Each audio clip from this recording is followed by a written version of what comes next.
Luego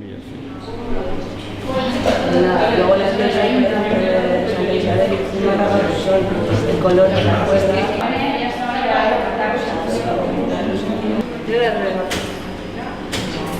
Es igual.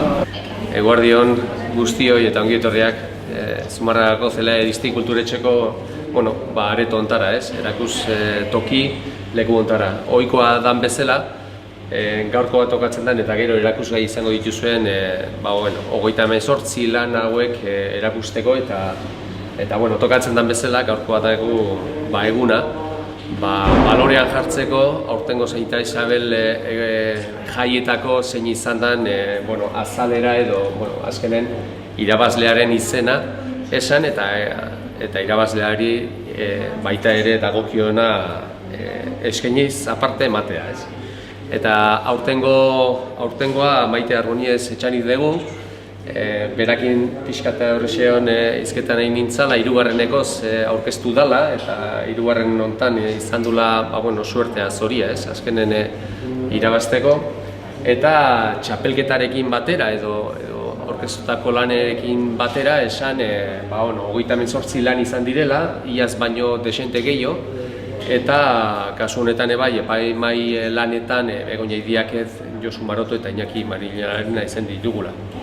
Eta horiekin batera esan, aurtengoare polita izan dela aurtengo irabazlearena, sarituarena, jaian izan dakoa, nahiko esanguratsua, ez dakit minimalista toke horrekin, azkenen karga handi gabeko, baino esan nahi handiko kartela izango dela, eta besterik gabe, zoriondu eta Maiteri datorren urten orkesteko eskaintza luzatu, eta ere aurretik ere izan ditugu, urtez urte garaipena lortu izan dutenak eta horrekin batera ea ladan datorren urtera begira ere bai.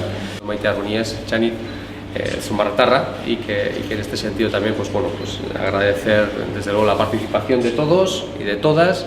Decir también que este año han sido 38 los trabajos presentados, que ha sido mayor que el año pasado y que eso también da señal de que el concurso también está vivo y tiene fuerza.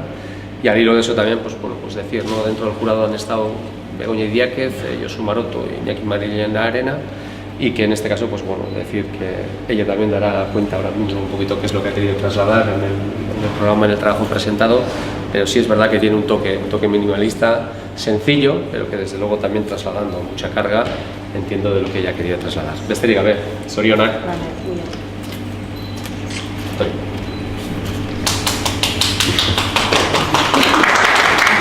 Irudi aldetikan bastante ikututa dauden antzarik eta, antio eta holako, pentsa unon igual erabili nezakela kontzeptua. Dantzarin soka eta zapik. Orduan hasi nintzen sokan roiotikan, eta soka irudik haukoet eta zapike bai. Asuntoa da gero, nola nahi nun hori dana, diseinau. Eta hasi nintzen sokan gainen jartzen zapik, eta izan daike festetako banderitak, eta azkenen joka unon pixka koloreakin. Eta gero irutu zitzaiten falta zitzaiola zerbait esanguratsugoa, dala berrikoa dantzarina, eta joka unon justo banderita guzti daude beraka, hau inbersa bezala. Eta hola, eta gero letrak emanien bere garrantzia diseinu aldetikan, irutzen zait importantena dela jaiak ikustea, jaia dielako, eta izena, Santa Isabel sartu non hor txikitxon 2 puntutxo hien arten, eta bestei gabe. 3 aldiz hartu parte, eta hau da bigarren aldia, saria irabaztetera. Esan dit estitxuk, ez nintzen akordatzen, 2010.